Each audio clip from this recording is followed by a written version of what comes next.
আপনাকে আমি বলছিলাম আপনি জোরালো প্রস্তুতি গ্রহণ করুন পরিবারের জন্য। পরিবারকে কিভাবে জাহান্নাম থেকে বাঁচাবেন, তিনটি পরামর্শ থাকলো আপনার জন্য। এবার আপনি পরিবারকে কিভাবে বাঁচাবেন, খুব তাড়াতাড়ি চলে আসলাম। এক, ছেলে মেয়েকে শিরক থেকে বাঁচান। শিরক, জান্নাত হবে, এটাই সবচেয়ে বড়।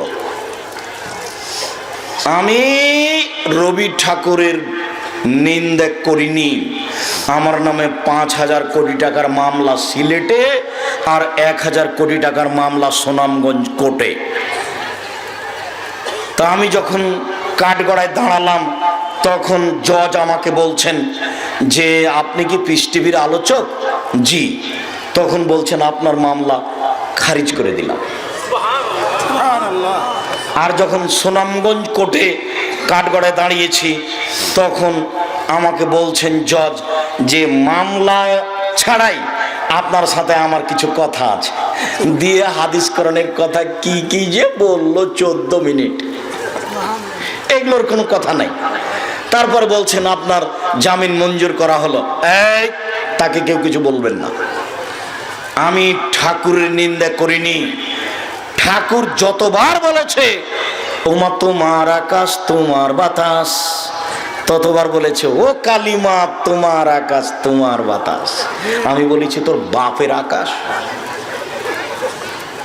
এই আকাশ বাতাস কি কালিমায়ের না আল্লাহ? রবীন্দ্রনাথ ঠাকুরকে তো আপনি চিনেন না। ঠাকুর আপনাদেরকে বলছে বেটারা বাংলা ভাষা চিনে না, বেটারা ঢাকা বিশ্ববিদ্যালয় বানাবে। ব্যঙ্গ করছে আপনাকে। ও বাংলা পড়াই জানে না, ওরা বিশ্ববিদ্যালয় কি করবে? তাই বঙ্গভঙ্গের বিরুদ্ধে একটা কবিতা লিখেছিল 25 লাইনের, সেটাই কলিকাতা প্রেস ক্লাবে পড়া হয়েছিল। সেটাই এটা 10 লাইন আপনি বাছাই করেছেন। আমি ঠাকুরের নিন্দা করিনি। আমি বলেছি ঠাকুর যতবার বলেছে ও মা তোমার আকাশ, ততবার ঠাকুর বলেছে ও কালিমা তোমার আকাশ।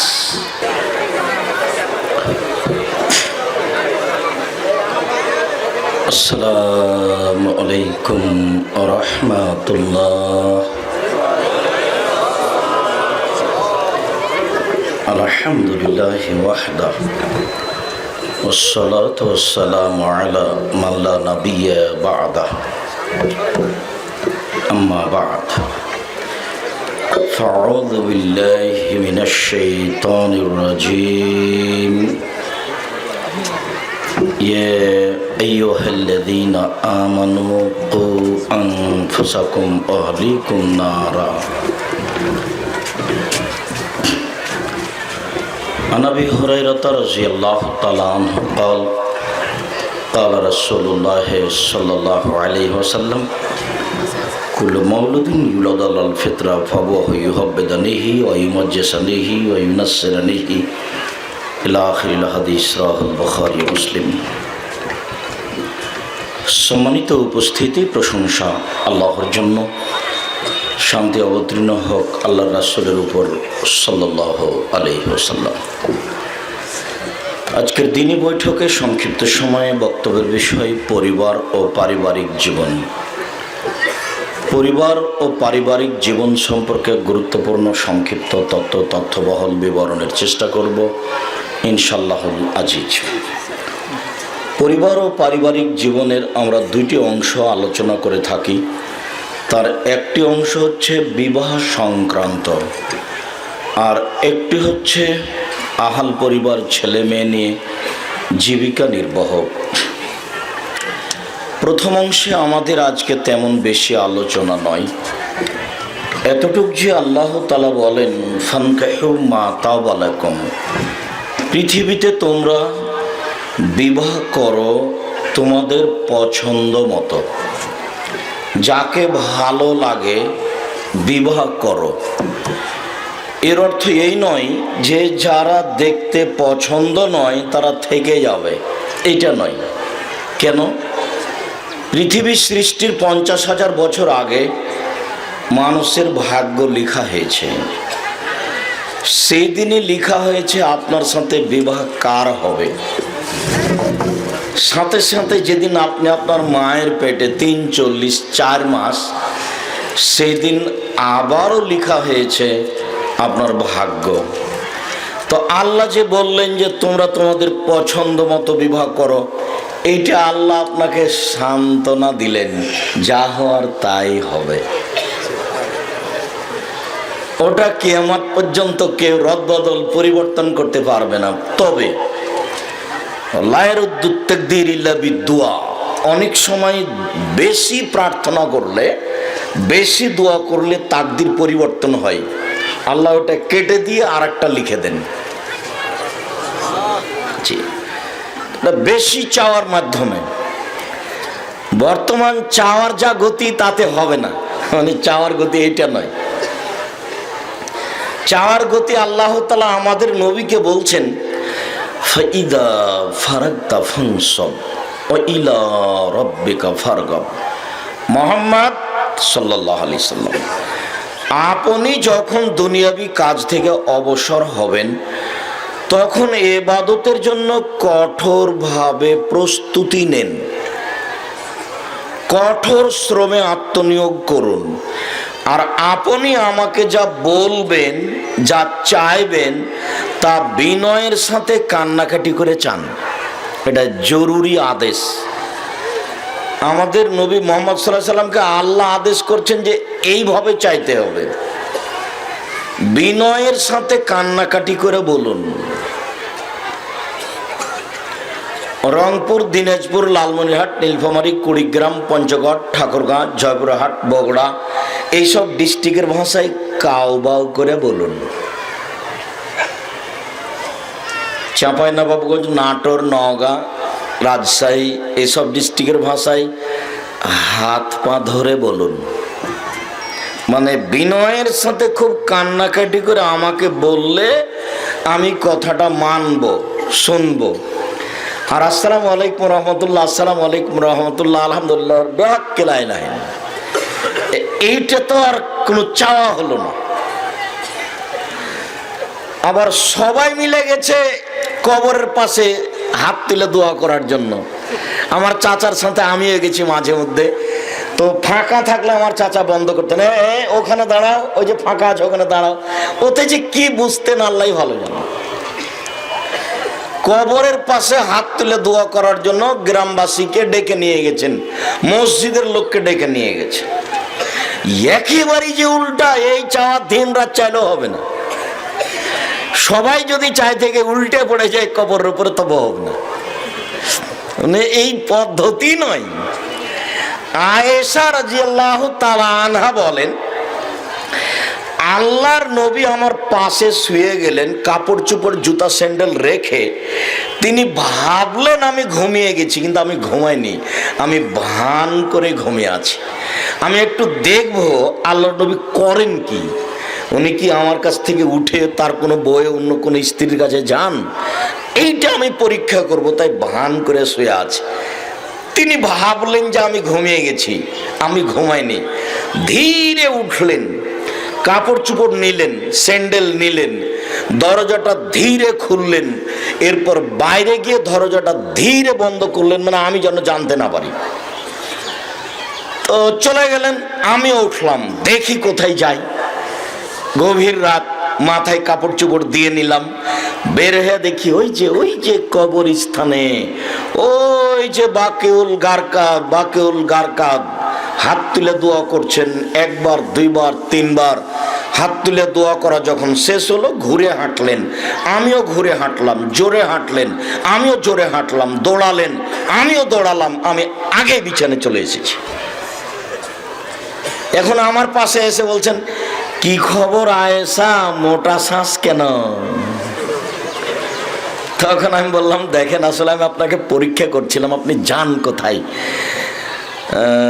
আপনি কোনো অন্য স্ত্রীর কাছে যান নাকি, তা আপনাকে দেখতে গেছিলাম, দৌড়িয়ে আসলাম। আমি তো মিথ্যা কথা বললে জিবরাইল আপনাকে বলে দিবেন। আমি এখানে যেটা বলছি সেটা হলো এই, পৃথিবীতে নবী রাসূল বাদ দেওয়া সবচেয়ে দামি মানুষ আবু বকর সিদ্দিক রাদিয়াল্লাহু তাআলা। উনি তাকে সাথে নিয়ে যাননি হাত তুলে দোয়া করার জন্য কবরস্থানে। নবী রাসূল বাদ দিয়ে পৃথিবীতে সবচেয়ে দামি মানুষকে আবু বকর সিদ্দিক রাদিয়াল্লাহু তাআলা, তাকে সাথে নিয়ে যাননি, বলেননি। আর পৃথিবীতে দ্বিতীয় মহামানব যিনি রাস্তায় হাঁটলে শয়তান যায় না ওই রাস্তায়, এক অবাক আশ্চর্য মানুষ উমর রাদিয়াল্লাহু, তাকে বলে যাননি। নিজের কাছের বউটা যিনি পাশে শুয়ে আছেন তাকে একটু বললেন না যে আমি একটু আসছি, হাত তুলে দোয়া করব কবরস্থানে, তাই আর আপনি সারা গ্রামকে বেঁধে গেলেন। ধর্ম কি রাজশাহী চাঁপাইনবাবগঞ্জের হাওয়াই লাড্ডু, দোনো হাত মে লাড্ডু হয়েছে চায় বল হিসাব, হুজুর আপনাকে তোবা করে ফিরে আসতে হবে, এ কথাই চূড়ান্ত। শুধু আপনাকে নয়, কিয়ামত পর্যন্ত জাতিকে চ্যালেঞ্জ করেছি। আল্লাহে আল্লাহর কসম, আল্লাহে আল্লাহর কসম, আল্লাহে আল্লাহর কসম, আমি আব্দুর রাজ্জাক বিন ইউসুফ 90 সাল থেকে নিয়ে এখন পর্যন্ত কোনোদিন অপ্রয়োজনীয় বাক্য বলিনি। 90 সাল থেকে নিয়ে এখন পর্যন্ত আমি কোনোদিন কেসা কাহিনী বলিনি।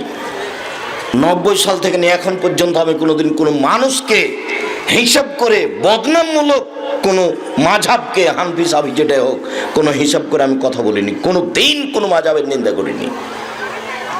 সব বক্তব্য টান দিয়ে দেখেন, আমি কোনো দিন কাউকে গালি দিচ্ছি, নিন্দা করছি, কোনো মাঝহাবের বদনাম করছি, এটা পাবেন না আপনি।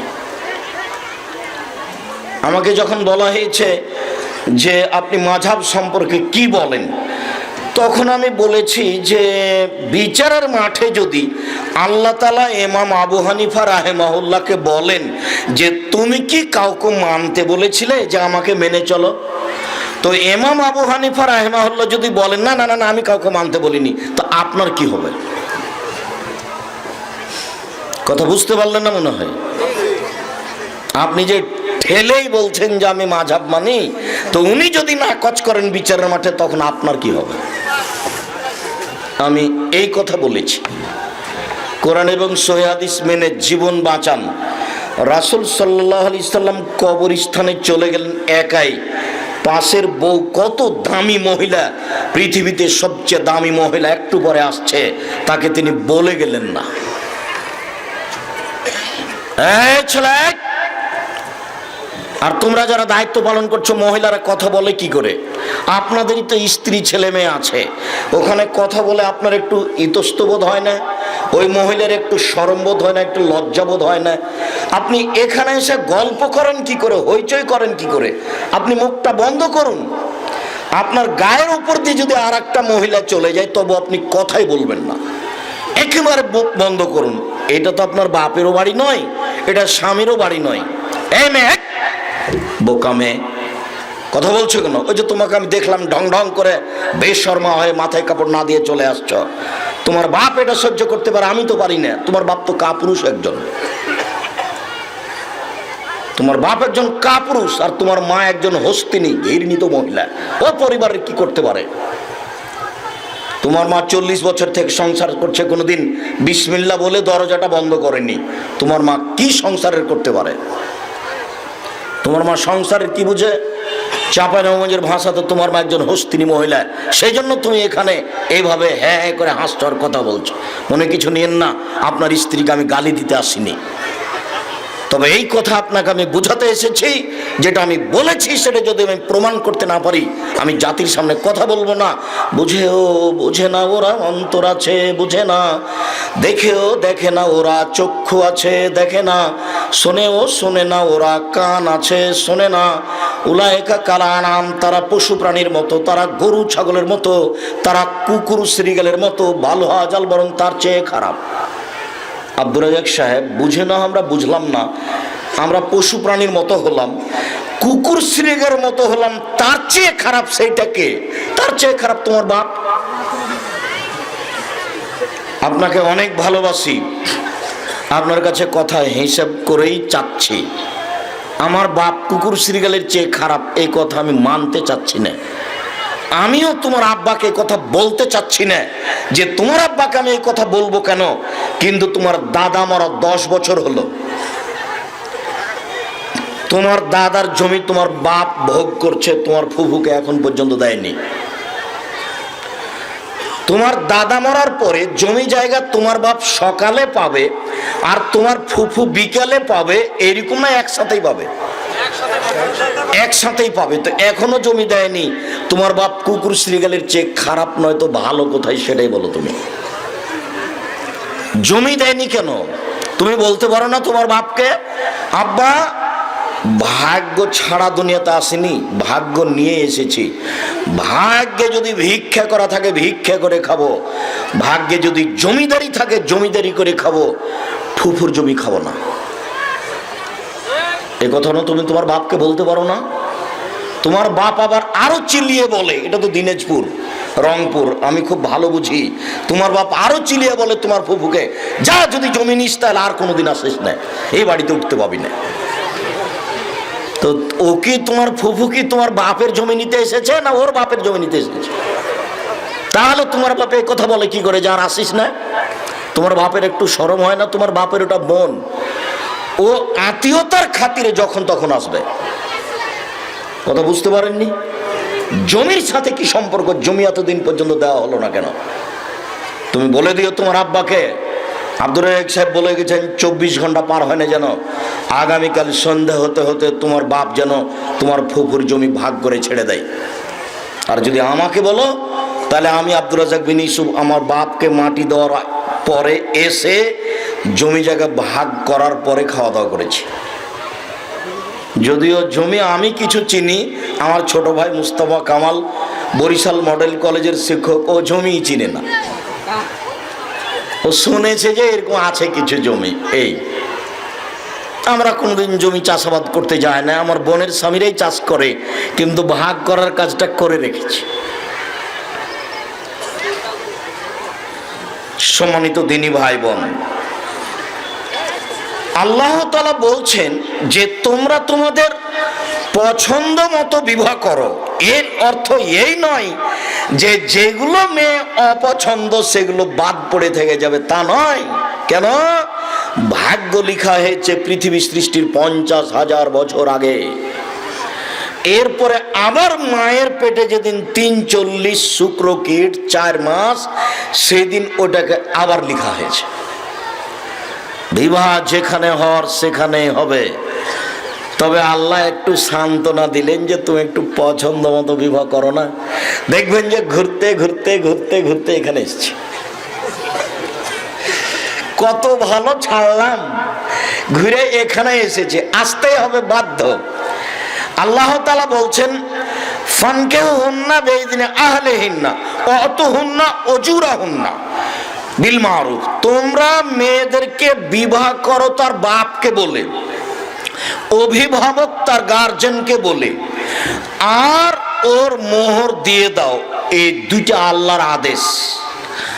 বাপ ছাড়া বিবাহ হবে না। আয়েশা রাদিয়াল্লাহু তাআলা আনহা বলেন, আইয়ুমা ইমরাতিন নাকাহাত বিগাইরি ইজনি ওয়ালিহা ফানিকাহুহা বাতিল ফানিকাহুহা বাতিল ফানিকাহুহা বাতিল। যে কোনো মেয়ে মহিলা মানুষ বাপ ছাড়া অভিভাবক ছাড়া বিবাহ বসবে, সেই বিবাহ বাতিল, সেই বিবাহ বাতিল, সেই বিবাহ বাতিল। কোর্টের বিবাহ বাতিল। কিয়ামত পর্যন্ত কোর্টের বিবাহ জায়েজ নয়, 7 ছেলের মা হলেও। মেয়ের বাপকে আবার বিবাহ পড়াতেই হবে, বৃদ্ধা বয়স হলেও বিবাহ পড়াতে হবে। আব্দুর রাজ্জাক সাহেব তখন যে তার বাপ বেঁচে নাই, তার ভাই পড়াবে, ওর চাচা পড়াবে, ওর দাদা পড়াবে। তবে উকিল বাপ হারাম। সিলেট চট্টগ্রাম বরিশালের দিকে উকিল বাপই বাপ হয়ে যায়, মানে সেদিন উকিল করে যে বিবাহের উকিলকে, মানে ওর বাপ বেঁচে আছে তবু নাকি উকিল লাগবে। সবাই যে বোকা মানুষ মনে হচ্ছে, কেউ যে একটু চিন্তা ভাবনা করে না। আর গাইবান্ধা রংপুরের দিনাজপুরের ঘটনাটা বিবাহের বাস্তবতা দেখতে আরো আমাকে অবাক লাগে। একটু পরে বলছি, মেয়ের কাছে বিবাহ পড়ানো নাজায়েজ, হারাম। বিবাহ পড়ানোই ভুল। কেউ কোনোদিন মেয়ের কাছে বিবাহ পড়াতে যেতে পাবেন না। তো এখন গাইবান্ধাতে বিবাহের বৈঠকে বসে আছি, তো কয়েকজন বরযাত্রী মেয়েটার কাছে গেল, গিয়ে বলছে অমুক নিবাসী অমুক তোমাকে বিবাহ করতে এসেছে, তুমি তাকে স্বামী সত্ত্বে কবুল করো। তখন মেয়েটি বলছে কবুল করলাম। এবার ওই লোকগুলি বরযাত্রী যেখানে আছে সেখানে এসে দাঁড়ালো। তখন বসে থাকা লোকগুলি বলছে আপনারা কে? তখন দাঁড়িয়ে থাকা লোকগুলি বলছে আমরা এ বিবাহের উকিল। তো মেয়ে কি কবুল করেছে? জি করেছে। আপনারা কি শুনেছেন? জি শুনেছি। তাহলে বসেন। তখন বসে, মনে হচ্ছে এক পাগলামি কারবার। হিন্দুদের বিবাহে কলার গাছের চতুর্দিকে ঘুরবে, ধর্ম পাগল হয়ে গেছে।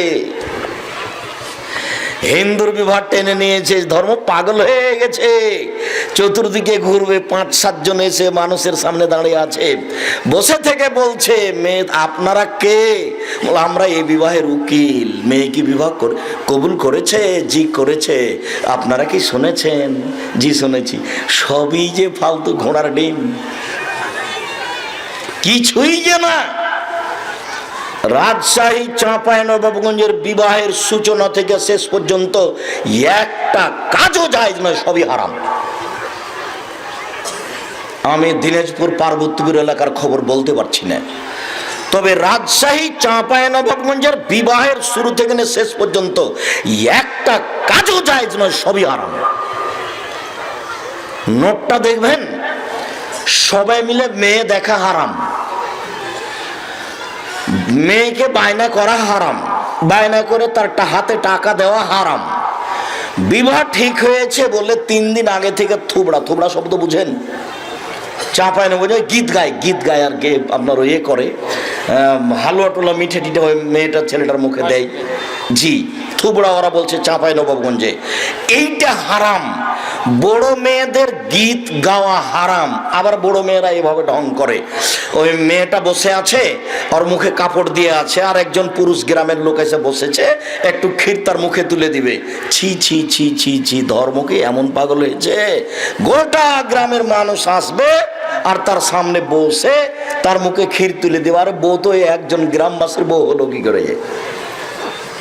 বউয়ের মুখে ক্ষীর তুলে দিতে হয়, কথা আল্লাহ নবী বলছেন বুখারী মুসলিমের হাদিসে। গোটা গ্রামের লোক ওর মুখে একজন করে আসবে আর বসবে আর ক্ষীর তুলে দিবে। আর এরা বলবে যে অমুকের চাকরি করা টাকা সবাই মিলে পাবো। ও কিছু টাকা দিবে, দে ভাত ক্ষীরটা মুখে দিবে। থুবড়া। আর এই যে গীত গাওয়া, এই যে হলুদ মাখা শরীয়তে বিধান নেই, মাখতে হবে এরকম কোনো বিধান শরীয়তে নেই। মাখে যদি তা হারাম নয়, তো মাখবে তার মা মাখাবে, তার খালা মাখাবে, তার ফুফু মাখাবে। দায়িত্বশীলেরা কোথায়? শোনেন, এই হলুদ মাখা নীতি, এই ক্ষীর মুখে তুলে দেওয়ার নীতি, চাঁপাইনবাবগঞ্জের ভাষাতে ডুলি বিবি বরের সাথে যাবে 8-10 জন, 20 জন, 50 জন মহিলা। এই নীতির মুখে আজকে লাথি মেরে উঠবেন, বলবে চিরদিনের জন্য তোর মুখের উপরে লাথি দিয়ে আজকে যাচ্ছি। আব্দুল রাজ্জাক সাহেবের সামনে বলে গেলাম, আর কোনোদিন এই বাড়িতে এই কাজ করব না। এতগুলি মেয়ে যাবে সবাই বিবাহতে, তারপরে তাকে বিবাহটাকে ঘেরে, বরটাকে ঘেরে, ওই তারপরে 1 গ্লাসে দেয় শরবত আর 1 গ্লাসে লবণ দিয়ে পানি দেয়। প্রতারণা। আর ওটাকে ঘেরার পরে ওখানে নিয়ে যায়, বরটাকে কেবলা মুখিয়ে বসতে বলে, বরটা মুখে কাপড় দিয়ে বসে থাকে। তারপরে ওখানে চাঁপাইনবাবগঞ্জের ভাষাতে মেঝে খরচ লাগে, কিছু পান দেওয়া লাগে। তারপরে মেয়ের কাছে বিবাহ পড়াতে যায়, বিবাহ পড়ানোর পরে আবার পুরুষের কাছে এখানে বিবাহ পড়ায় আর একজন মানুষ। বিবাহ পড়ানোর পরে বরটাকে আবার ভিতরে নিয়ে যায়, ভিতরে নিয়ে গিয়ে বর কনেকে এক জায়গাতে বসিয়ে তার গলায় মালা দেওয়া হয়, আবার তাকে বাড়িতে নিয়ে যাওয়া হয়। বাড়িতে কত কি তার কোনো হিসাব নেই। তারপর ক্ষীর কাছে আছে, বরহন্তা আছে, আমাটা আছে, জাতাত আছে, কত কি আছে, একটাও জায়েজ নাই, সবই হারাম। বিবাহের সূচনা থেকে একটা কাজও জায়েজ নয়, সবই হারাম। বিবাহ কি আব্দুল রাজ্জাক সাহেব বলেন তো একটু, 1 মিনিট। বিবাহ হলে আপনার ছেলে দেখে আসবে মেয়েটাকে, আপনার স্ত্রীও যাক, যদি আপনার অস্পষ্টতা থাকে তো মা বেটা দেখে আসুক। ঠিক হয়েছে বিবাহ তারিখ, মোহর 3 লক্ষ টাকা, 5-7 জন মুরব্বী পাঠাবেন, ওরা গিয়ে বসবে। বসার পরে আগে খুতবা হবে, খুতবা হওয়ার পরে মেয়ের বাপ 2 জন সাক্ষী নিয়ে বরকে সামনে রেখে বলবে, আমার মেয়ে খালেদা এত টাকা নগদ, এত টাকা বাকিতে তোমার সাথে বিবাহ বন্ধনে আবদ্ধ হতে রাজি, তুমি তাকে স্ত্রী হিসাবে কবুল করো। ও বলবে কাবিল তো। আরবি শব্দটাই বলতে পারে বুখারীর হাদিস যা, বা বলতে পারে আমি গ্রহণ করলাম। গুরুত্বপূর্ণ কথা হিসেবে 3 বার বলা যায়, নইলে একবারই যথেষ্ট। এর নাম ছিল বিবাহ। এরপর যখন বিবাহ হয়ে যাবে, চাঁপাইনবাবগঞ্জে বরটা লাভ দুটো বলছে আপনাদেরকে ওয়ালিমার দাওয়াত দিলাম। ছি ছি ছি ছি, আরে ওয়ালিমা তো বাসর রাতের পরে, এইখানে কেন ওয়ালিমা? কখন? বাসর রাতের পরে, তো এইখানে কেন ওয়ালিমা? আবার এবার লম্বা সবাই মিলে হাত তুলে দোয়া, মানে বেদাতের উপরে বেদাত, হারামের উপরে হারাম। তো বিবাহ হয়ে গেলে কি বলতে হবে? আল্লাহ রাসূল বলছেন বারাকাল্লাহু লাকা ওয়া আলাইকা জামা বাইনাকুমা ফি খাইরিন। আল্লাহ তোমাকে বরকত দান করুক, তোমাদের উপরে বরকত দেখ, আর আল্লাহ তোমাদেরকে কল্যাণের উপরে একত্রিত করে দেখ, তোমাদের দাম্পত্য জীবন সুখী হোক। এই কথা রাসূল সাল্লাল্লাহু আলাইহি সাল্লাম মুখে বললেন, বরকনেকে সামনে রেখে, আর হুজুর এরকম করলেন। বুঝতে পারেননি? হইচই করছে কেন বুঝতে পারেন না? কে কাকে মানে? ধর্ম বিবাহ সূচনা থেকে হারাম। ভাবিতে হলুদ মাখিয়েছে দেবরকে, মানে সূচনাই জেনা। আর কত সাদ করে যে ভাবি হলুদ মাখাচ্ছে, আর কত হইচই, অবাক হতে হয়। এইভাবে বিবাহ হচ্ছে। আমি পার্বতীপুরের খবর জানি না, রাসূল সাল্লাল্লাহু আলাইহি সাল্লাম বলেন লা নিকাহ ইল্লা বিওয়ালিন, অভিভাবক ছাড়া বিবাহ হবে না। ওয়ালা নিকাহ ইল্লা বিশাহিদাইনি, 2 জন সাক্ষী ছাড়া বিবাহ হবে না। কাজী সাহেবের খাতাতে আছে 4 জন সাক্ষী, মানে এই খাতা জ্বালিয়ে দিতে হবে, এটা ড্রেনে ফেলে দিতে হবে, নতুন খাতা বানাতে হবে যাতে সাক্ষীর ঘর থাকবে 2টে। এখন বলছি যে মেয়ের পক্ষ থেকে 2টা, ছেলের পক্ষ থেকে, এই কথাটাও হারাম। বিবাহ জায়েজ হওয়ার জন্য 2 জন মানুষ লাগে। বুঝাতে পারিনি কথা? বিবাহ জায়েজ হওয়ার জন্য কয়জন মানুষ লাগে? 2 জন বাস। সে মেয়ের পক্ষ থেকে হোক, ছেলের পক্ষ থেকে হোক, 2 জন সাক্ষী লাগবে, আর বাপকে লাগবে, আর বরটাকে লাগবে, বাস। মেয়ে লন্ডনে থাকবে না আমেরিকাতে থাকবে, তাতে আসে যায় না। আর মেয়ে বাড়িতে আছে, বর লন্ডনে আছে, থাক।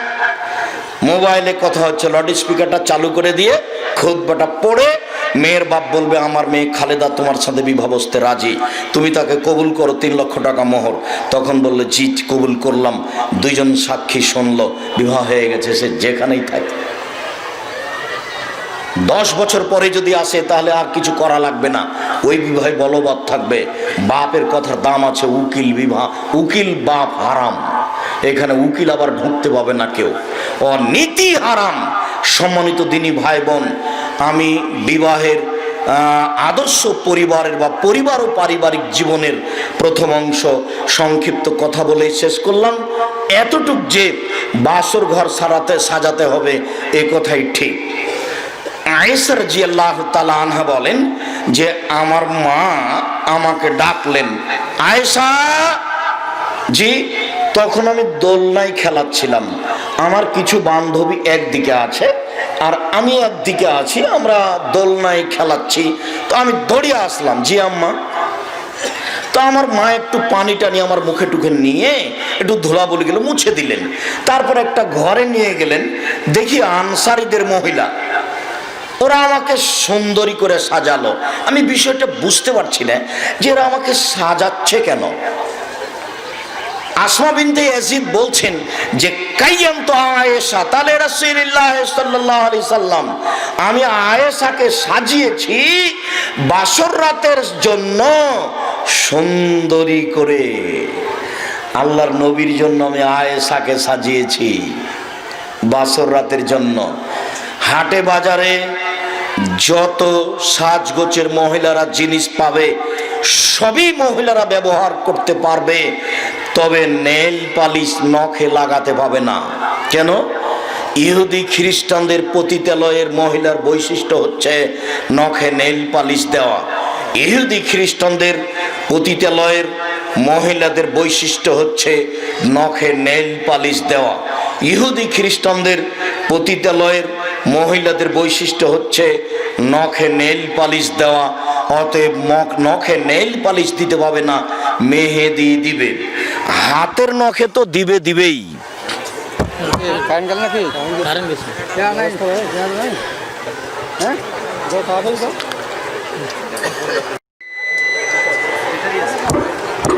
জি শুক্রিয়া, জাযাকুমুল্লাহ খায়ের। আলহামদুলিল্লাহ।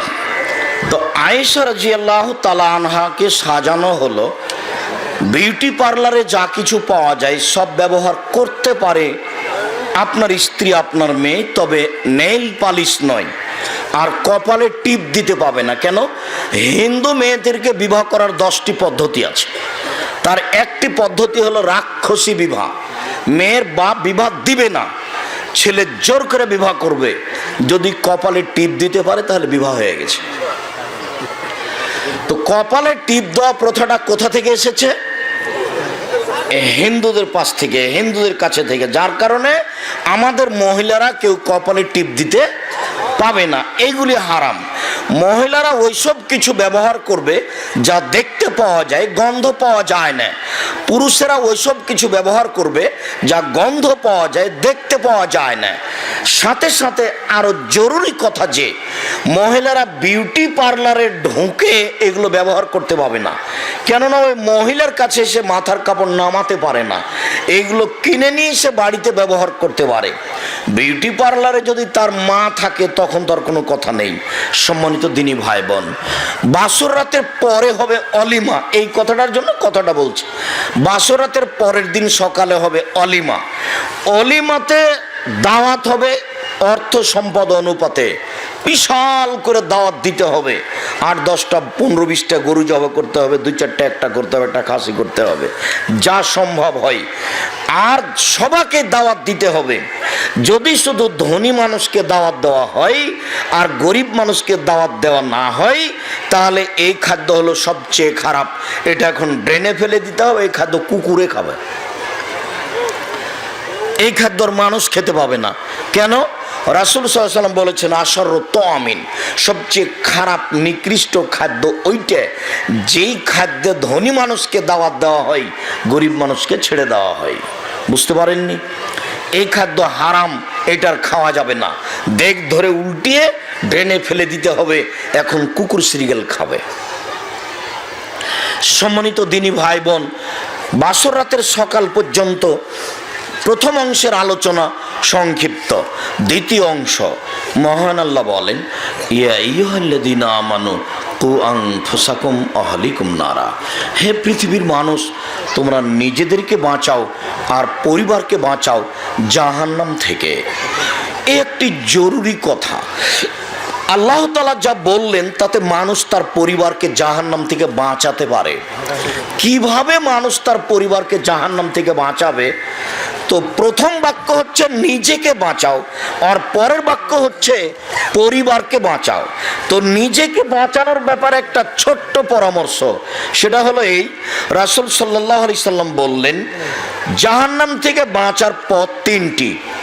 1, আলজেম লেসানাক, মুখে কথা বলো না, মুখ ব্যবহার করবেন না ভালো কথা ছাড়া। আর কোনোদিন দোকানের সামনে বসবেন না, ওই দোকানে বদনাম হয়, গীবত হয়। যেখানে 2 জন আছে সেখানে যাবেন না, ওখানে সময় কাটাবেন না। মুখ ব্যবহার করবেন না, জান্নাত হবেই। ভালো কথা ছাড়া মুখ ব্যবহার করবেন না, জান্নাত হবেই ইনশাআল্লাহ। রাসূল সাল্লাল্লাহু আলাইহি ওয়াসাল্লাম বলছেন যে কাইফা বিকুম ওবে জামানিন, তোমাদের কি হবে, যুগের কি হবে, তোমাদের কি হবে, যুগের কি হবে। ইগরবালু নাশকার বালাতান, যেদিন মানুষের প্রতি অন্যায়, অবিচার, নির্যাতন করা হবে, সেদিন তোমাদের কি হবে, যুগের কি হবে।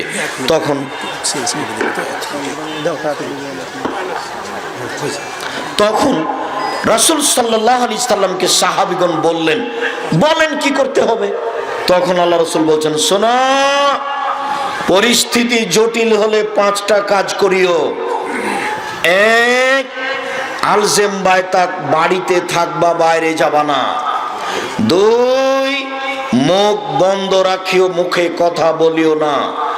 3, ভালোটা গ্রহণ করবা। 4, মন্দটা ছেড়ে দিবা।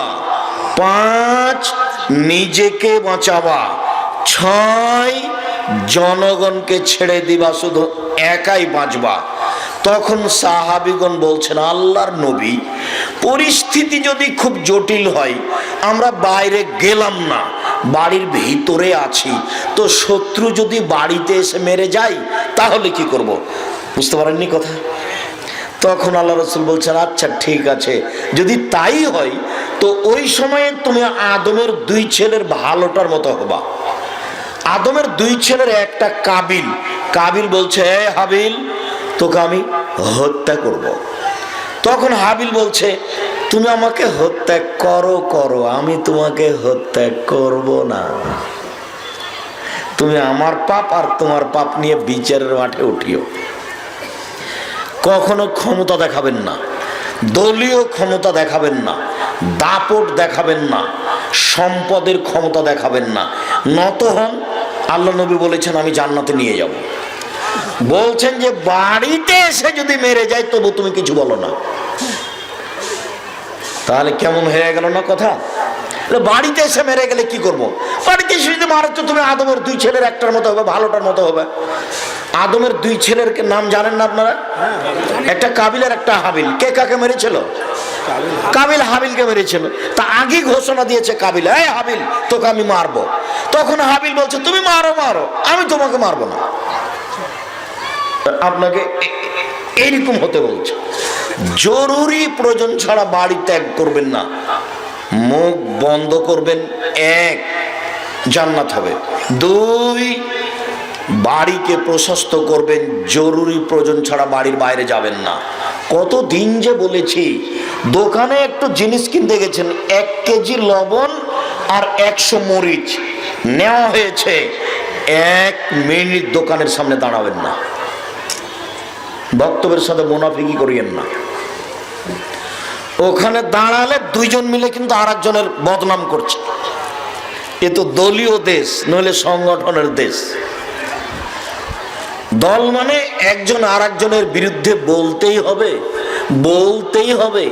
চাঁপাইনবাবগঞ্জের ভাষা আপনি কেন আপনার বাপকে বলতে হবে? তার নাম দল। না বুঝে কেউ কিছু না বলে বেঁচে যাবে, এরকম কোনো পথ নেই। অতএব জরুরি প্রয়োজন ছাড়া বাড়ির বাইরে যাবেন না, জান্নাত হবে। 3, পাপের জন্য কাঁদবেন, জান্নাত হবে। আল্লাহ নবী বলেছেন, আল্লাহর ভয়ে কাঁদে যে তার জাহান্নামে যাওয়া ওইরকমই অসম্ভব, গাভীর বান ওলান থেকে দুধ বের করে ভিতরে ঢোকানো যেমন অসম্ভব। আচ্ছা, কথা কি বুঝতে পেরেছেন? গাভীর বানে চাপ দিয়ে দুধ বের করে ভিতরে ঢোকানো যাবে? এটা অসম্ভব। আল্লাহ নবী বলছেন, কেউ যদি আল্লাহর ভয়ে কাঁদে, ওর জাহান্নামে যাওয়া এরকমই অসম্ভব। মানে ও জান্নাতে যাবে, ইনশাআল্লাহ যাবে, যদি আল্লাহর ভয়ে ও কাঁদে। তো জাহান্নাম থেকে বাঁচার 3টে পরামর্শ থাকলো। 1, মুখ বন্ধ রাখুন, ভালো কথা ছাড়া মুখে বলবেন না। হঠাৎ করে প্রতিপক্ষের একটা কথা বলা হয়ে গেছে, ও তো মানুষই নয়, ছি, নাউজুবিল্লাহ, সে আমি কথাটা বলে ফেললাম, এই শয়তান, তুই আমাকে বলেনি, তোর মুখে লাথি মারি। শয়তান কিন্তু এটা বলাচ্ছে, এখানে কিন্তু শয়তান চলে এসেছে। একটু আগে আপনি বলেছিলেন আমি কারো কথা বলবো না, তো ইতিমধ্যে একজন এসে বলছে যে অমুকের ব্যাপারে জানেন, বাদ দিন, ও তো মানুষই নয়। এবার হলো কি হলো দেখেন, মুখ খুব বিপদ। আল্লাহ রাসূল বলছেন, সঙ্গী সাথী বলতে পারো মানুষকে পিছন দিক থেকে ধাক্কা মেরে জাহান্নামে নিক্ষেপ করে কি? সঙ্গী সাথী বলতে পারো মানুষকে পিছন দিক থেকে ধাক্কা মেরে জাহান্নামে নিক্ষেপ করে কি? সঙ্গী সাথী বলতে পারো মানুষকে পিছন দিক থেকে ধাক্কা মেরে জাহান্নামে নিক্ষেপ করে কি? এই কথা বলতে বলতেই ফাঁকা জালে জিভাটা ধরে বলছে, দেখো জিভা মানুষকে পিছন দিক থেকে ধাক্কা মেরে জাহান্নামে নিক্ষেপ করে।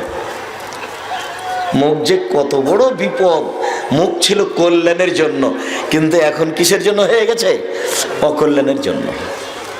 একবারে মুখই বন্ধ, জান্নাত হবেই ইনশাআল্লাহ। 2, জরুরি প্রয়োজন ছাড়া বাইরে যাবেন না। আহাল পরিবার ছেলে মেয়ে নিয়ে ঘরের ভিতরে থাকবেন। মাঠে কাজ করেছে, চলে আসেন। আর কোনোদিন আইল, এটা আইল বুঝেন না, আইল কেটে নিজেরটাকে বড় করবেন না, এইটা আরো কঠিন। যদি জমি একটু বেশি করে দখল করে নেন, আলটা কাটতে কাটতে যদি একটু ওইদিকে হটে যায়, তাহলে বিচারের মাঠে বিচার দেরি হয়ে যাবে, আর জান্নাত সহজে হবে না।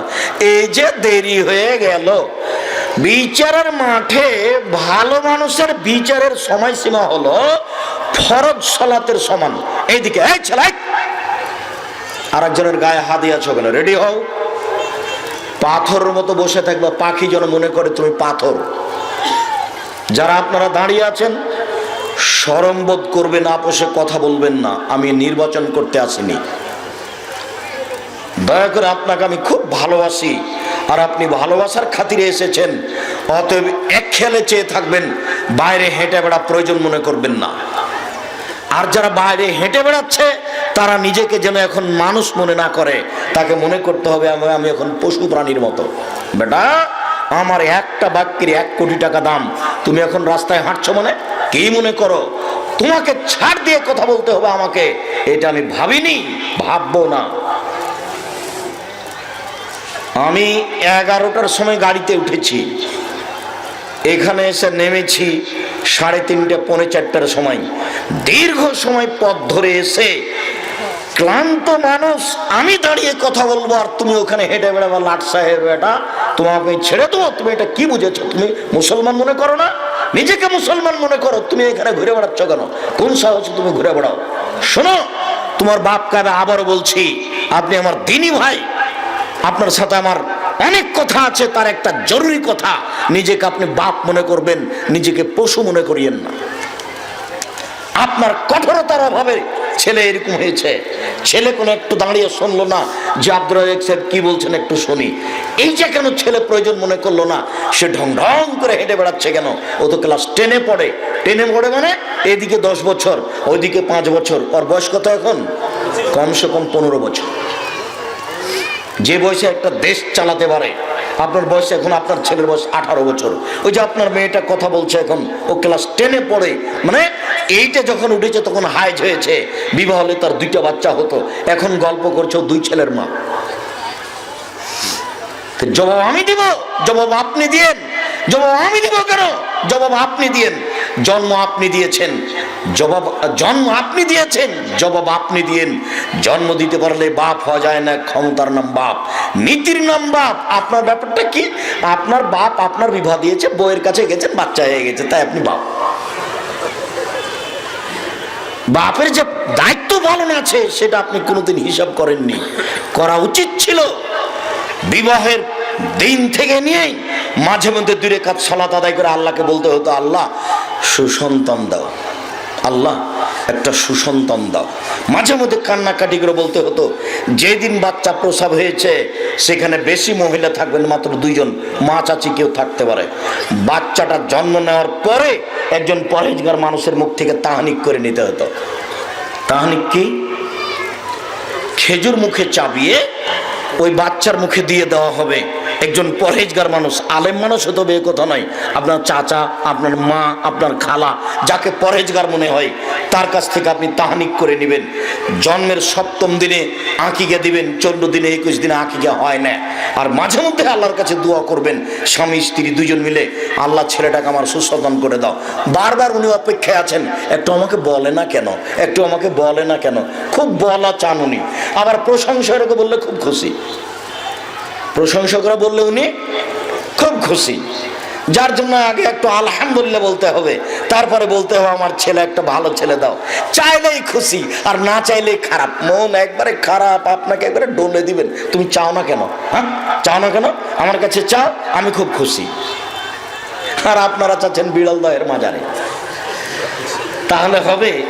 ওকে মনে হয় পিটিয়ে ওকে গুঁড়া করে দিল, ও নিজেই বাঁচে না, আর আপনি তার কাছে চাচ্ছেন। উল্টা কথা নয়, একেবারেই উল্টা কথা।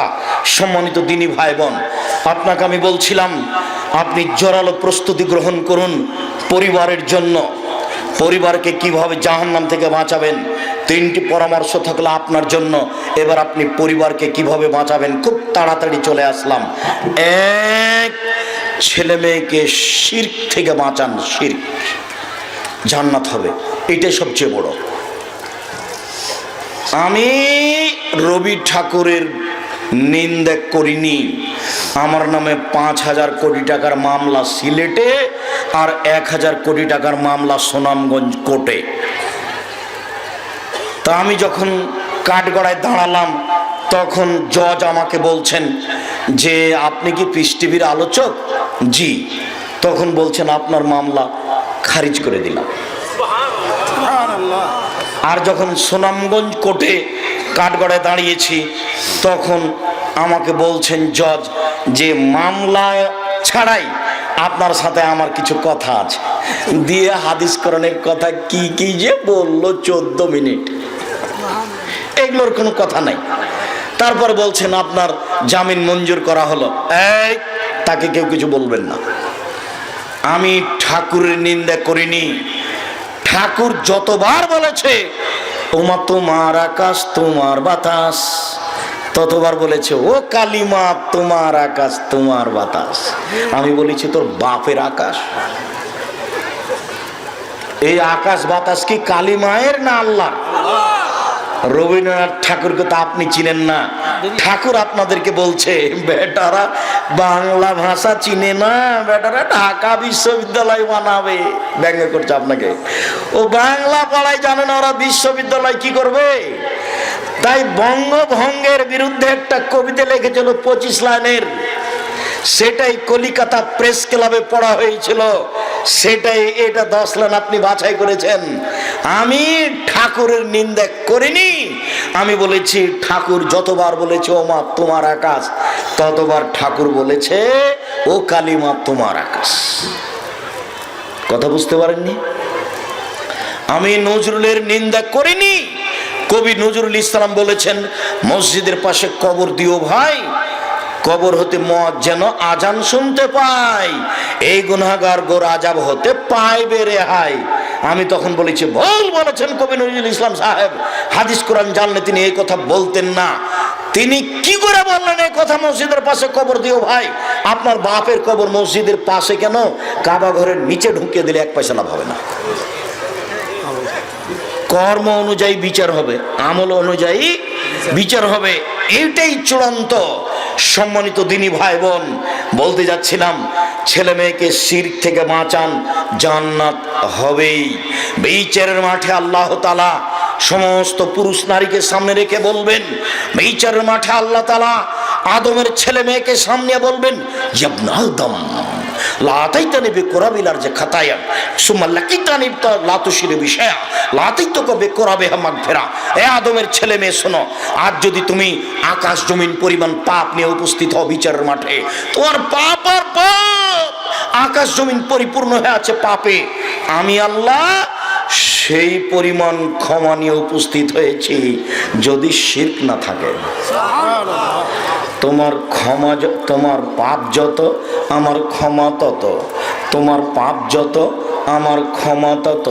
যদি শিরক না থাকে, তোমার পাপ যেই পরিমাণ আমার ক্ষমা সেই পরিমাণ, তোমার পাপ যেই পরিমাণ আমার ক্ষমা সেই পরিমাণ।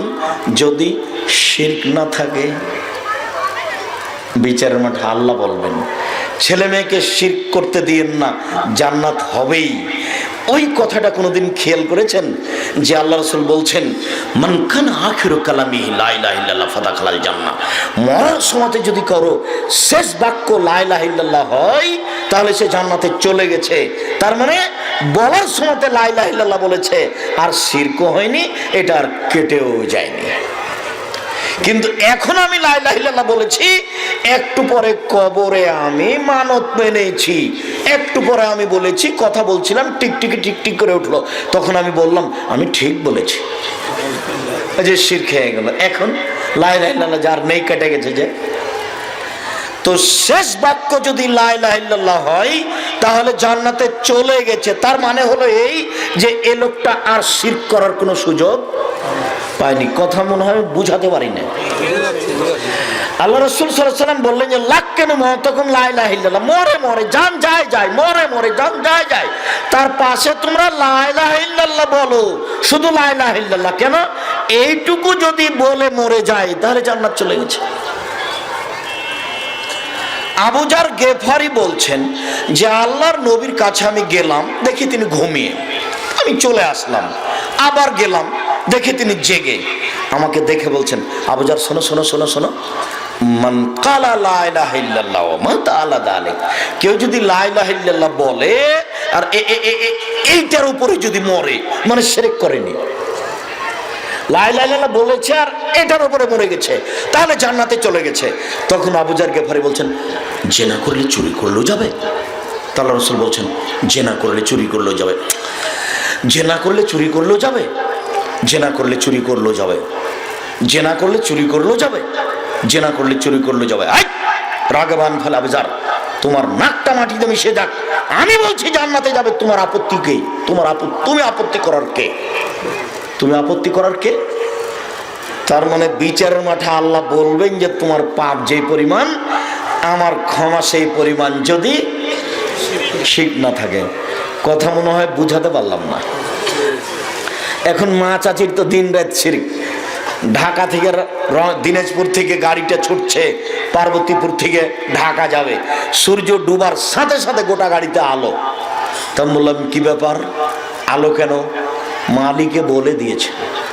মানে হিন্দুরা সূর্য ডুবলে কি করে? বাড়িতে আলো জ্বালায়।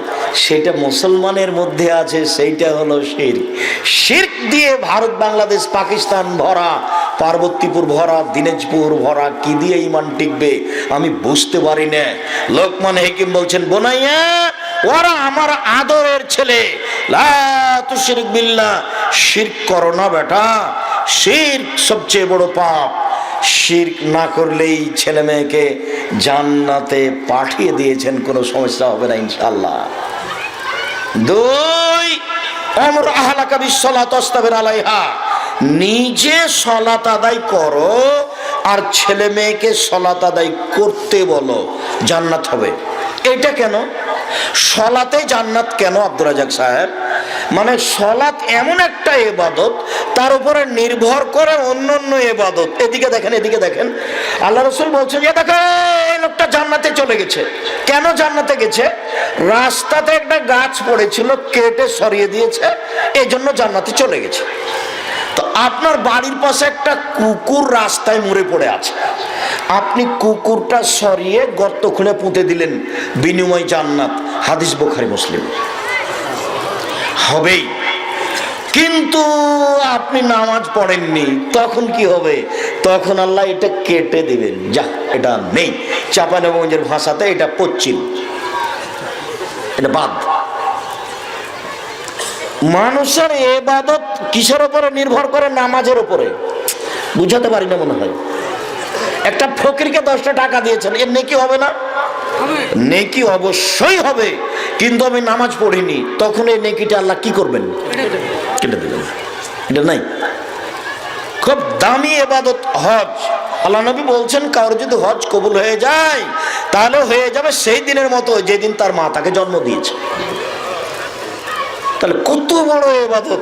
এখন নামাজ পড়েনি, খালি হজ, তখন এটা কি হবে? কেটে দিবেন। ইবাদতের জগতে সবচেয়ে দামি ইবাদত সিয়াম, রোজা। বিভিন্ন সময় মোবাইলে শুনেছেন, ইবাদতের জগতে সবচেয়ে দামি ইবাদত হলো সিয়াম, রোজা। কিন্তু নামাজ নাই, তখন আল্লাহ ওটা কি করবেন? কেটে দিবেন। আল্লাহ বলছেন, নিজে সালাত আদায় করো, ছেলে মেয়েকে সালাত আদায় করতে বলো। রাসূল সাল্লাল্লাহু আলাইহি ওয়াসাল্লাম বলেন, মুরু আওলাদাকুম বিসসালাত ওয়া হুম ইবনু সাবঈ সিনিনা, ছেলে মেয়েকে নামাজ পড়তে বলো 7 বছর বয়সে। ওয়াদরিবহুম আলাইহা ওয়া হুম আবনা 10 সিনিনা, পিটিয়ে সালাত আদায় করো যখন তার বয়স 10 বছর, 8 বছর বয়স। আব্বু নামাজ পড়েছো? নামাজ পড়ো আব্বু। 9 বছর বয়স। আম্মু নামাজ পড়েছ? জি না। 10 বছর। আম্মু নামাজ পড়েছ? জি না। দাঁত ভেঙে দেবো একবারে, পিঠের চামড়া তুলে দেবো। নামাজ ছাড়া এ বাড়িতে খাওয়া নেই। মাঝে মধ্যে আমার দাদির কথাটা আমার মা নকল করেন, সেটা আমি বলি। আমার মা নতুন বউ বাড়িতে এসেছে, নতুন বউ 2-1 দিন মনে হয় হয়েছে। তা আগে তো নতুন বউকে কাজ করতে বলা হতো, তো আমার মাকে লিপতে লাগিয়েছে, লেপা বুঝেন, আর অল্প একটু হলে হয়ে যাবে, তখন আজান হয়ে গেছে। তা আমার দাদি বলছেন আগে হাত ধুয়ে নে, হাত ধুয়ে নিয়ে নামাজ পড়ে নিয়ে লেপ। তখন আমার মা বলছেন আর 2বার হাত ঘোরালেই তো হয়ে যাবে, এটা করে নিয়ে হাত দিয়ে নামাজ পড়বো। যেমন এই কথা বলা, আমার দাদি ঘর থেকে বের হয়ে পিঠের উপরে কয়েকটা কিল। আমি বলছি নামাজ পড়তে, আর তুই বলছিস যা হাত 2বার ঘোরালি হয়ে যাবে, তোর তো সাহস খুব। একবারে 19-20 করা যাবে না ওই বাড়িতে, ওইভাবে তার দুনিয়া পার হয়ে গেছে। পিঠিয়ে বেটার আগে পিঠে তো মা হয়ে একটু 19-20 হলে নামাজে। যখন বৃষ্টি এসেছে ওই সময়তে আজান হয়েছে, তো সবাই আগে ধানটা উঠাচ্ছে তাড়াহুড়া করে ভিজে যাবে বলে। তখন দাদি বলেছেন না, যেই ভিজিয়েছে সেই শুকাবে, আজান হয়েছে নামাজ আগে পরে এগুলি। এক একজনের গতি দেখেছেন, গতি কত কঠোর।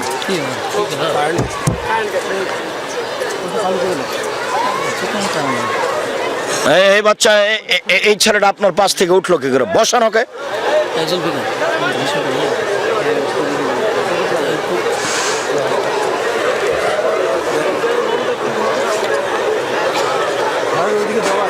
কমল্লা খায়। এই ছেলে, আপনারা বসেন, একটু বসেন, আপনারা বসেন, কেন উঠতেছেন? একটু বসেন।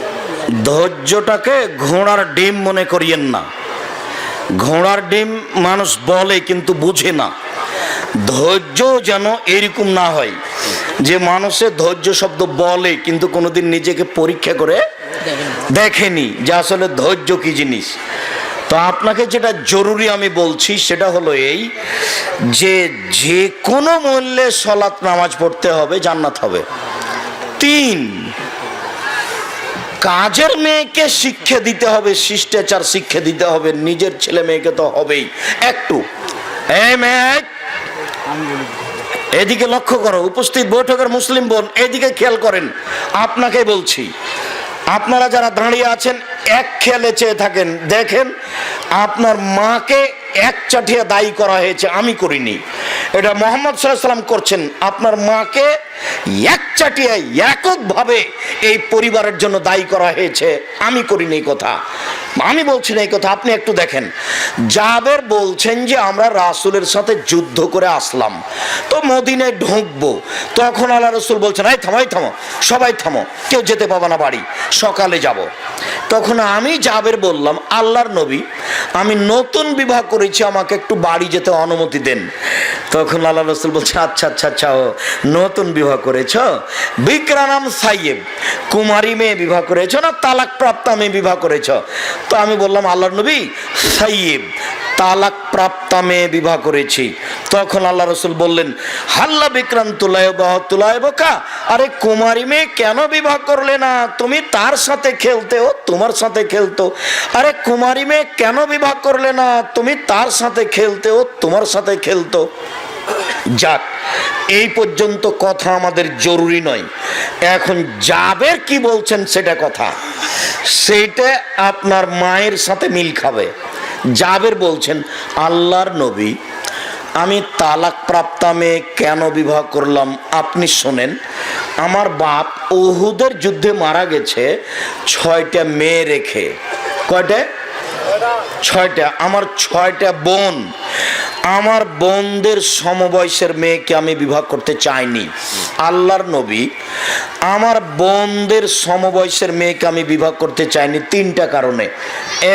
এক, লেতুয়াদ দেবাহুন্না, আমার স্ত্রী যেন আমার বোনদেরকে শিষ্টাচার দিতে পারে। এবার তুমি বলো, তোমার বোন ওখানে চিল্লাচ্ছে, এটা কোন শিষ্টাচার? এই ছেলে, বলো তোমার মাকে বলে দিও, তোমার বোন এখন মাথায় কাপড় দিয়ে নেই, বলে এটা কোন শিষ্টাচার? আমি যদি বুঝাতে না পারি আবার বলি।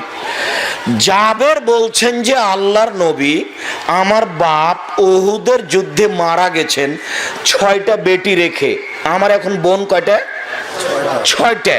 তো আমার বোনদের বয়সের মেয়েকে আমি বিবাহ করিনি, না না না না না, আমার বোনদের বয়সের মেয়েকে বিবাহ করলে আমার কাজ হবে না, আমার বোনদেরকে দেখতে হবে। অতএব একটা বয়সপ্রাপ্ত মেয়ে বিবাহ করি, যাতে করে এক আমার বোনদের শিষ্টাচার দিতে পারে। বলো শিষ্টাচার কে দিবে? তোমার মা না আমি দিব? আমি মনে হয় বুঝাতে পারি না। তোমাদের গোহালে গরু যায়, গরু যখন রাতে নিয়ে যাও তখন গরু গোহালে ঢোকে, তখন কি গরু বলে আসসালামু আলাইকুম? তো তুমি যখন ঢোকো তখনও তুমি বলো না আসসালামু আলাইকুম। এবার বলো কোনটা পার্থক্য আর কোনটা ভালো আর কোনটা মন্দ? বুঝেও বোঝে না ওরা, অন্তর আছে বুঝে না, দেখেও দেখে না ওরা, চক্ষু আছে দেখে না, শোনেও শোনে না ওরা, কান আছে শোনে না। উলাইকা কাল আনাম, তারা পশু প্রাণীর মতো, তারা গরু ছাগলের মতো, তারা কুকুর সিরিয়ালের মতো, ভালো হওয়া যাল বরং তার চেয়ে খারাপ। শোনেন, গরুটা গোহালে যায় তখন সালাম দিতে পারে না, আমি কি করতে পারবো? সালাম দিতে পারবো। অতএব আমি যেন তার সাথে মিশে না যাই। এই ছেলে শোনো, তোমার ছোট ভাইটা দেখো বসে আছে, তার প্যান্টটা টাকনুর নিচে আছে। তোমার মা এই কাপড়টা রোজ ধোয় পরিষ্কার করে, তোমার মায়ে তো তার পরনে দেয়, তোমার মা কিছুই বলে না, কেটে ছোট করেনি। তোমার চোখের সামনে, তোমার মায়ের চোখের সামনে তোমার ছোট ভাইটা গিলাস বাম হাতে ধরে পানি খায়। তোমার মায়ের চোখের সামনে তুমি দিন রাত মোবাইল রিং হচ্ছে তখন অন করছো, অন করে বলছো হ্যালো হ্যালো। এটা কোন শিষ্টাচার বলো তো? কি বলতে হবে? আসসালামু আলাইকুম। যদি নাম্বার দেখে বোঝা যায় হিন্দু, ধন্যবাদ। আর যদি বোঝা না যায়, হিন্দু হোক, মুসলমান হোক, ডোম হোক, চামার হোক, হাঁড়ি হোক, মেথর হোক, যে হোক না কেন, আসসালামু আলাইকুম। কথা বুঝতে পারেননি?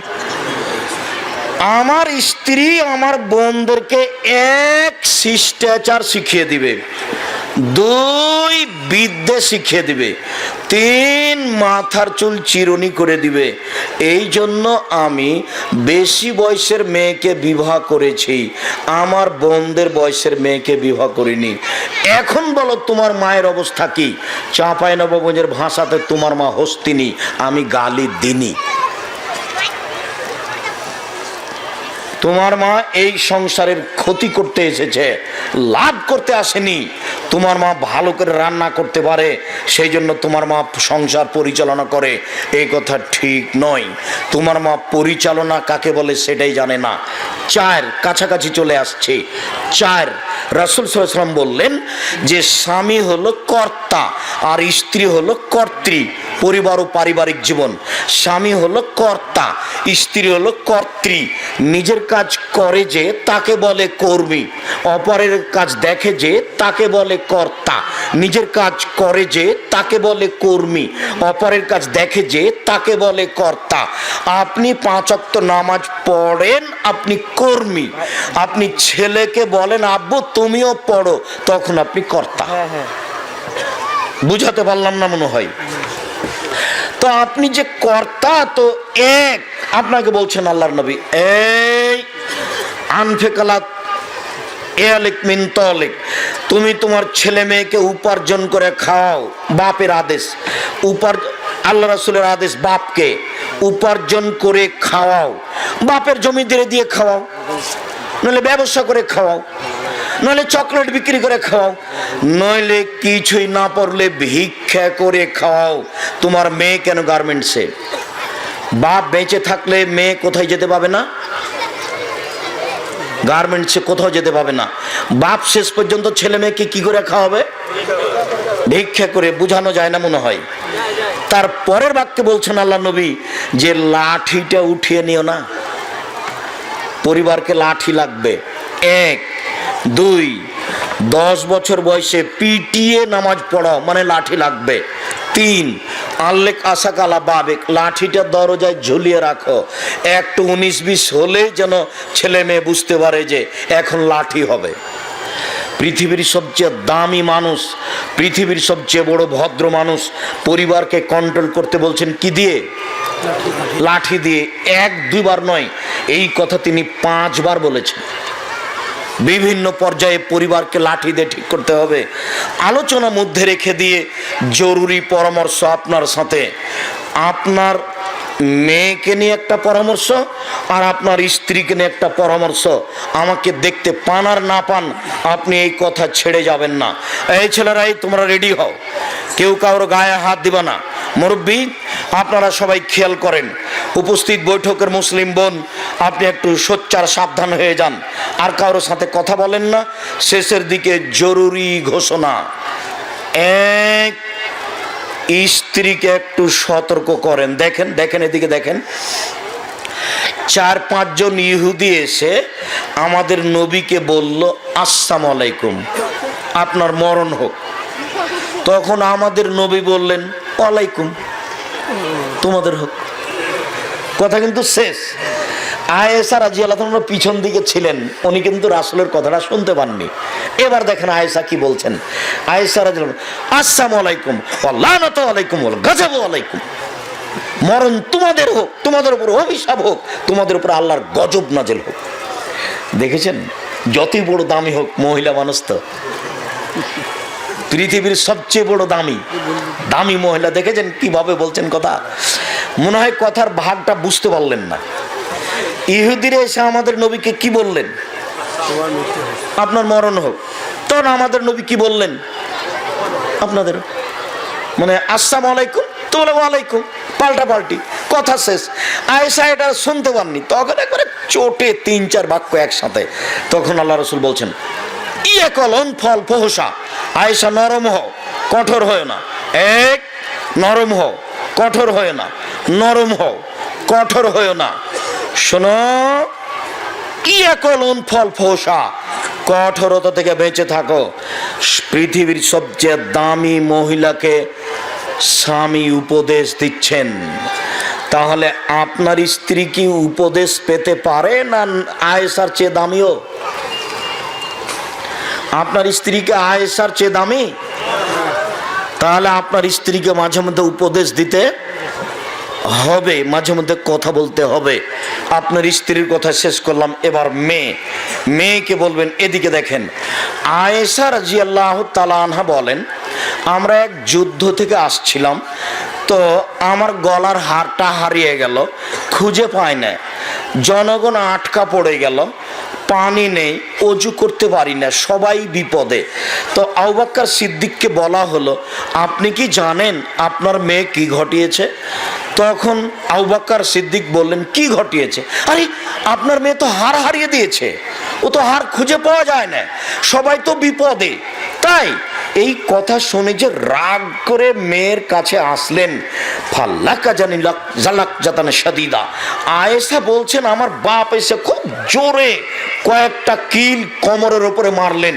ওই সময় আমার স্বামী আমার উরু রানের উপরে মাথা দিয়ে ঘুমাচ্ছিল, এত জোরে মারলেন। আমার স্বামী উরুর উপরে মাথা দিয়ে না ঘুমালে আমি মায়ের কারণে দূরে সরে যেতাম। এই যুবক শোনো, মুরব্বী আপনি শোনেন, বলেন তো দেখি কে মারলেন? আবু বকর সিদ্দিক, পৃথিবীতে সবচেয়ে দামি মানুষ নবী রাসূল ব্যতীত। নবী রাসূলকে বাদ দেয় পৃথিবীতে সবচেয়ে দামি মানুষ কে? আবু বকর সিদ্দিক মেরে দিলেন। পৃথিবীর সবচেয়ে বড় মহিলাকে মারলেন। কাকে মারলেন? আয়েশাকে মারলেন। পৃথিবীর সবচেয়ে দামি মানুষের সামনে মারলেন। কার সামনে মারলেন? রাসূল সাল্লাল্লাহু আলাইহি ওয়াসাল্লামের সামনে মারলেন। জামাইয়ের সামনে মারলেন। আবার জামাই কি অবস্থায় আছেন? বেটির উরুর রানের উপরে মাথা দিয়ে ঘুমিয়ে আছেন, এই সময়ে তিনি মেরে দিলেন। দিন দুপুরে মারলেন। 1400 মানুষের সামনে মারলেন, খোলা মাঠে মারলেন, হাত দিয়ে মারলেন। এত বড় বাপে এত বড় বেটিকে, এত বড় মানুষের সামনে বিবাহদারী বেটিকে, পূর্ণ যুবতী বেটিকে মেরে দিলেন। আর আপনার মেয়েটা ক্লাস 10-এ পড়ে, মাথায় কাপড় না দিয়ে ঢং ঢং করে ঘুরে বেড়াচ্ছে, আপনি তাকে একটা ধমকও দিতে পারেন না। আপনি আবার বাপ, আপনার মতো কাপুরুষ বাপের মাটির উপরের চেয়ে মাটির নিচে থাকা ভালো, মরে যাওয়া ভালো। আপনার মতো কাপুরুষ বাপ আমরা সমাজে চাচ্ছি না। বীর পুরুষের মতো বেঁচে থাকেন। মেয়ে কোনোদিন বাপের কাছে বড় হয় না, 7 ছেলের মা হলেও। দেখেন জামাইয়ের সামনে মেরে দিলেন বাপে। বাপ চিরদিন মেয়েকে সতর্ক সাবধান করবে, এই কথাই ঠিক। হাদিস বুখারী মুসলিম। সম্মানিত দিনী ভাই বোন, আলোচনার শেষে এসে জরুরি 3টি কথা। এক, ওসিয়ত। 1, 5 ওয়াক্ত নামাজ পড়বেন, যে কোনো মূল্যে কোনোদিন আর আপোষ করবেন না। 2, হালাল রুজি খাবেন, প্রয়োজনে চকলেট বিক্রি করে হলেও। 3, কোরআন মাজিদ পড়বেন প্রত্যেক দিন, অল্প থেকে অল্প, সূরা ইখলাস হলেও। সূরা ইখলাস বুঝি না? সূরা ইখলাস 3 বার পড়লে 1 বার কোরআন মাজিদ পড়ার সমান নেকি হবে। 4, আজ থেকে পরিবারের উপরে কঠোর হবেন। 5, আমার দাবিটা মানতে হবে। আব্দুর রাজ্জাক সাহেব, আপনার দাবি কি? আমার দাবি একটা, খুব সহজ। কি? জামিয়া সালাফের জন্য দোয়া করতে হবে। আল্লাহ তুমি জামিয়া সালাফে কবুল করো। আমার মনে বড় সাধ, এদেশের মাটিতে আমি উন্নত মানের প্রতিষ্ঠান গড়বই গড়ব, যে কোনো মূল্যে। জামিয়া সালাফের ভর্তির তারিখ জানুয়ারির 1 তারিখ, 1 জানুয়ারি। আর জামিয়া সালাফিয়া ডাঙ্গিপাড়া পবা রাজশাহীতে সম্মেলন 13-14 ফেব্রুয়ারি। আর রূপগঞ্জ নারায়ণগঞ্জ ঢাকায় 5-6 মার্চ। জামিয়া সালাফিয়ার মুখপাত্র পত্রিকা মাসিক আল ইতেশাম পত্রিকা।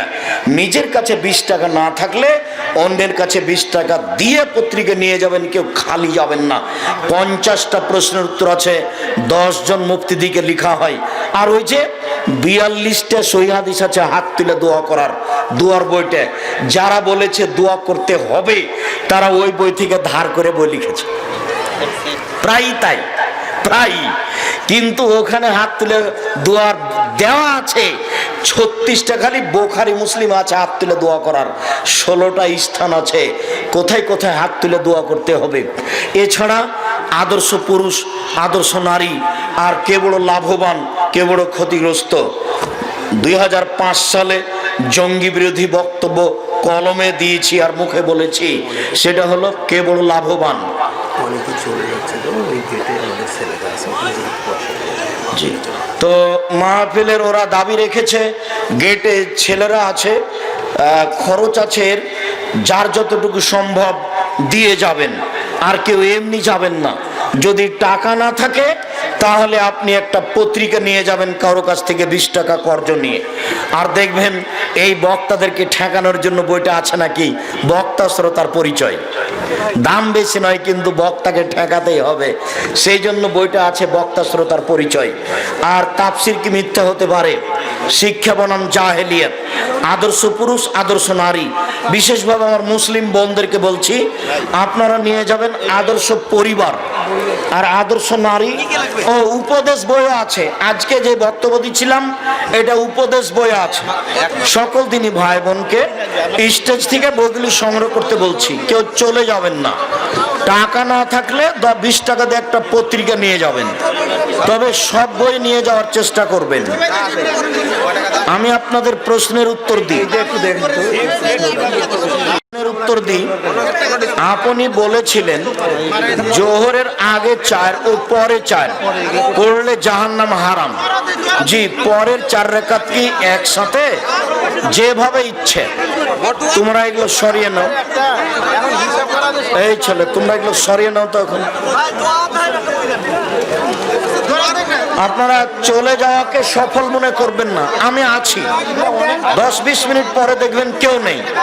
কিছু না যেতে পারলে দুয়ার বইটা তো নিয়ে যেতে পারবেন।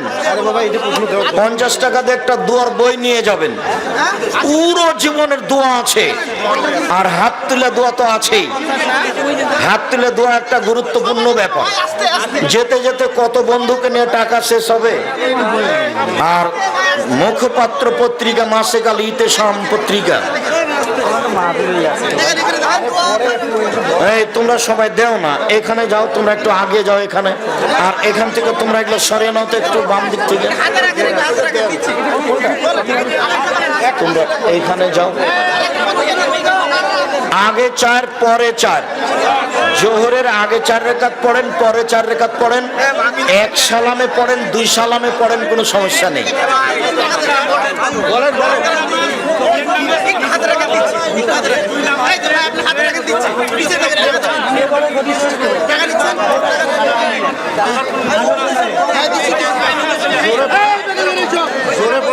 জোরে পড়া আসতে পড়া নবী আসতে বলেছেন তাই পড়ি। বাস, কোনো কিছু নেই। কেউ উল্লেখ করলে ভুল হয়েছে। তোমরা ওইদিকে মুখ করো না, ওইদিকে পিছন করে দিতে পারবা? বছরের বাচ্চাকে মসজিদে যেতে পারবে? একটা প্রশ্ন আসছে। এই ছেলে, তুমি এখানে দাঁড়াও তো, এই পত্রিকাগুলো হাতে নাও আর বলো যে 20 টাকা মূল্য পত্রিকার। 5 বছরের বাচ্চাকে মসজিদে যেতে পারবে? 5 বছরের বাচ্চা মসজিদে যেতে পারবে, বাপের সামনে এমনি দাঁড়াবে। 20 টাকা মূল্য পত্রিকার, সবাই নিয়ে যাবেন। অন্তত আমার জীবনে বড় স্বাদ মাসিকা লিতে পত্রিকা। কেউ মাসিকা লিতে পত্রিকা ছেড়ে যাবেন না। আপনি খুব ভালোবাসেন, এটা আমি বুঝি। জামিয়া সালাফের মুখপাত্র পত্রিকা হচ্ছে মাসিকা লিতে পত্রিকা। তারাবির নামাজ